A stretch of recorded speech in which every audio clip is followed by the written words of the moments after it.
मुल्क में इलेक्शन होने में 2 महीने से भी कम का वक्त रह गया है और इस दौरान सियासतदानों को हमेशा हमेशा के लिए अमली सियासत से बाहर करने का मामला एक दफ़ा फिर सुप्रीम कोर्ट पहुंच गया है, जहां चीफ जस्टिस काजी फाइज ईसा और जस्टिस अतर मिनल्लाह की तरफ से ताहयात नाअहली के खिलाफ अहम ऑब्जर्वेशन सामने आई हैं, जो बाद में अगर फैसला बन जाती हैं तो नून लीग के कायद नवाज शरीफ और इस्तेकाम पाकिस्तान पार्टी के सरबराह जहांगीर तरीन की अमली सियासत में दोबारा वापसी की सूरत हाल वाज़ेह हो सकती है, क्योंकि ये दोनों सियासी रहनुमा 2018 के इलेक्शन से पहले आइन के आर्टिकल 62(1)(f) के तहत नाअहल हो गए थे, लेकिन आइन की इस शिक में नाअहली की मुद्दत का तयन नहीं किया गया था, जिस पर अप्रैल 2018 में चीफ जस्टिस साकिब निसार की सरबराही में 5 रुकनी बेंच ने फैसला दिया और फैसले को जस्टिस उमरता बंदियाल ने तहरीर किया और मुत्तफिका तौर पर करार दिया कि आर्टिकल 62(1)(f) के तहत जो भी नाअहल होगा वो ताहयात नाअहल तसव्वुर होगा। इस फैसले के बाद नवाज शरीफ और जहांगीर तरीन के लिए पार्लिमानी सियासत के दरवाजे हमेशा के लिए बंद हो गए थे, मगर फिर रवां साल जून में PDM की हुकूमत ने इलेक्शन एक्ट में तरमीम करके यह कानून बना दिया कि नाअहली की ज़्यादा से ज़्यादा मुद्दत 5 साल होगी, मगर फिर सुप्रीम कोर्ट के फैसले की मौजूदगी में इलेक्शन एक्ट में इस तरमीम ने एक कानूनी बहस को जन्म दे दिया। यानी सवाल उठा कि सुप्रीम कोर्ट का फैसला काबिल अमल तसव्वुर होगा या इलेक्शन एक्ट में की गई तरमीम, और आज सुप्रीम कोर्ट ने इस बहस को मंतकी अंजाम तक पहुंचाने के लिए नोटिस ले लिया है और लार्जर बेंच बनाने के लिए जजेस की 3 रुकनी कमेटी के पास ये मामला भिजवा दिया है। सुप्रीम कोर्ट ने यह नोटिस मीर बादशाह कैसरानी की ताहयात नाअहली से मुताल्लिक केस की समाअत के दौरान लिया है। दौरान समाअत चीफ जस्टिस काजी फाइज ईसा ने रिमार्क दिए कि अगर किसी की सज़ा ख़त्म हो जाए तो ताहयात नाअहली कैसे बरकरार रह सकती है। तो दरख्वास्त गुजार के वकील ने जवाब दिया कि झूठे बयान अल्फी पर कागजात नामजदगी जमा करवाने वाले को नाअहली होना चाहिए। सुप्रीम कोर्ट ने आर्टिकल 62(1)(f) की तशरीह पर पनामा केस में फैसला दे दिया था, तो चीफ जस्टिस ने रिमार्क दिए कि सुप्रीम कोर्ट की ताहयात नाअहली पर 2 आरा हैं। नैब केसेस में अगर ताहयात नाअहली की सज़ा सख्त है तो कत्ल की सूरत में कितनी नाअहली होगी। इस पर दरख्वास्त गुजार के वकील ने जवाब दिया कि कत्ल के जुर्म में भी नाअहली 5 साल ही की होगी। जैसे अतर मिनल्लाह ने रिमार्क दिए कि बच्चे के साथ ज्यादती जैसे संगीन जुर्म की सज़ा भी 5 साल नाअहली है। चीफ जस्टिस ने मजीद पूछा कि ताहयात नाअहली और आर्टिकल 62(1)(f) से मुताल्लिक क्या कोई नया कानून भी आ चुका है। तो दरख्वास्त गुजार के वकील ने जवाब दिया कि हाल ही में इलेक्शन एक्ट में तरमीम करके नाअहली की ज़्यादा से ज़्यादा मुद्दत 5 साल कर दी गई है। जस्टिस अतर मिनल्लाह ने रिमार्क दिए कि इलेक्शन एक्ट में तरमीम करके पार्लियामेंट सुप्रीम कोर्ट के फैसले का असर खत्म कर सकती है। इलेक्शन एक्ट में सेक्शन 232 शामिल करके सुप्रीम कोर्ट का आर्टिकल 62(1)(f) का फैसला गैर मौसर हो चुका है। चीफ जस्टिस काजी फाइज ईसा ने रिमार्क दिए कि इलेक्शन एक्ट में तरमीम किसी ने चैलेंज नहीं की। जब इलेक्शन एक्ट में तरमीम चैलेंज नहीं हुई तो दूसरा फरीक इस पर इन्हिसार करेगा।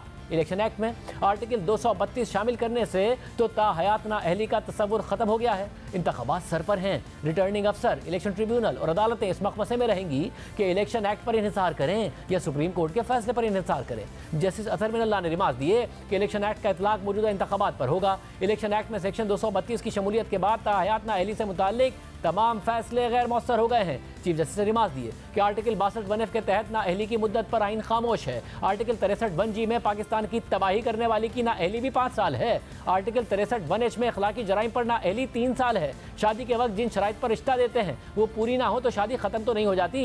ये मिसाल सिर्फ समझाने की गर्ज से दी है। सादिक और अमीन तो हम सिर्फ एक ही शख्सियत को कहते हैं, बाकी कोई इस दर्जे पर नहीं पहुंच सकता। हर शख्स हर वक्त सच तो नहीं बोलता। आइन की ज़बान को देखना होता है। हर चीज़ आइन में वाज़े दर्ज नहीं होती है। जो आइन में वाज़े नहीं है उसकी सुप्रीम कोर्ट तशरीह कर सकती है, वजाहत नहीं कर सकती है। सुप्रीम कोर्ट के 5 रुकनी बेंच के सामने नाअहली की मुद्दत का मामला ही नहीं था। सुप्रीम कोर्ट के फैसले और पार्लियामेंट की कानून साजी दोनों को नज़रअंदाज नहीं किया जा सकता। पार्लियामेंट की कानून साजी चलेगी या सुप्रीम कोर्ट का फैसला। ऊँट किसी करवट तो बैठना है। एक तरफ सुप्रीम कोर्ट का फैसला है और दूसरी जानिब कानून है। रिटर्निंग अफसर किस पर इन्हिसार करेगा। इंतखाबात आ गए हैं मगर किसी को पता नहीं है कि वो इलेक्शन लड़ेगा या नहीं लड़ेगा। चीफ जस्टिस काजी फाइज ईसा ने रिमार्क दिए कि ताहयात नाअहली पर सुप्रीम कोर्ट का फैसला और इलेक्शन एक्ट एक साथ नहीं चल सकते हैं। इलेक्शन एक्ट में तरमीम और सुप्रीम कोर्ट के फैसले में से किसी एक को बरकरार रखना होगा। संगीन गद्दारी जैसे जुर्म पर नाअहली 5 साल है तो नमाज ना पढ़ने या झूठ बोलने वाले की ताहयात नाअहली क्यों है। Supreme court practice and procedure कानून बनने के बाद इस आईनी तशरीह पर कम से कम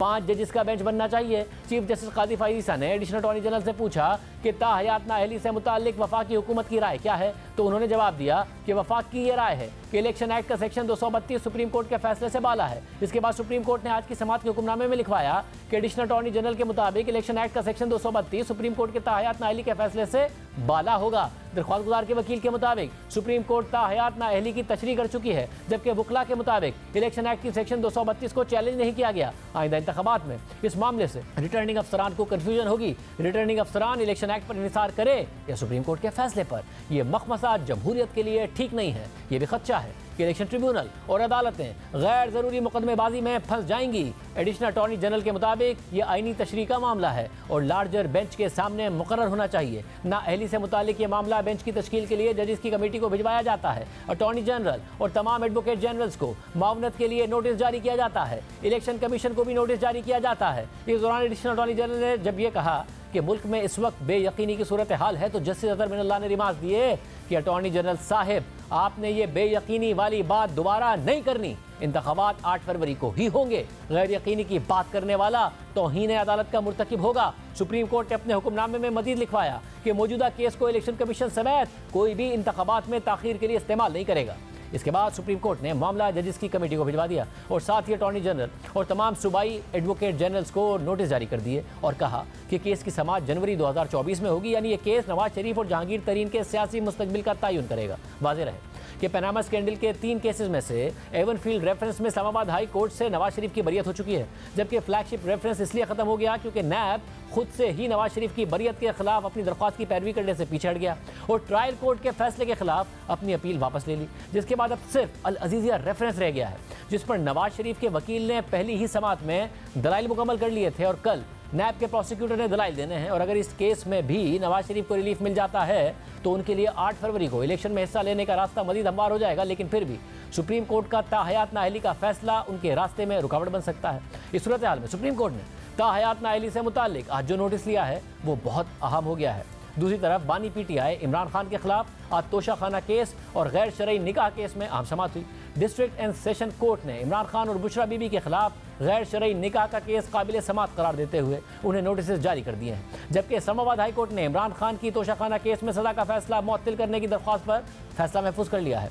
और अगर फैसला इमरान खान के हक में आता है तो उनकी नाअहली ख़त्म हो सकती है और वो इलेक्शन लड़ने के लिए अहल हो सकते हैं। आज district and session court Islamabad में सिविल जज कुदरतुल्लाह ने बुशरा बीबी के खिलाफ गैर शरई निकाह केस की समाअत की, जहां आज की समाअत में बुशरा बीबी के साबिक शौहर खावर मानिका सिविल जज की अदालत में पेश हुए। समाअत के दौरान खावर मानिका के वकील रिजवान अब्बासी ने दलाइल देते हुए कहा कि अदालत में 2 गवाह पेश हुए, एक ने वक़ुआ आंखों से देखा और दूसरे को बताया। इस पर सिविल जज कुदरतुल्लाह ने कहा कि आप कानून देखें, कानून क्या कहता है। कानून के मुताबिक ऐसे मामले पर शिकायत कुरुंदा के साथ 2 गवाह होना ज़रूरी है। कानून के नज़दीक शराइत पूरी होना ज़रूरी है। आपको दलाइल के लिए वक्त चाहिए तो मैं वक्त दे देता हूँ। समाअत के दौरान खावर मानिका के वकील ने आला अदलिया के मुख्तलिफ फैसले अदालत में पढ़े। इस पर सिविल जज कुदरतुल्लाह ने कहा कि कानून वाज़ेह है जिसे हम तब्दील नहीं कर सकते। फैसले तब दरकार होते हैं जब कानून वाज़ेह नहीं होता। समाअत के दौरान खावर मानिका के वकील रिजवान अब्बासी ने दलाइल जारी रखते हुए कहा कि मेरे दलाइल सुन लें, मैं दलाइल देने को तैयार हूँ। घर में खातून मुलाजमा भी थी, वो भी ट्रायल में बतौर गवाह शामिल हो सकती हैं। इस पर सिविल जज कुदरतुल्लाह ने कहा कि आप मजीद कानूनी पहलुओं को देख लें,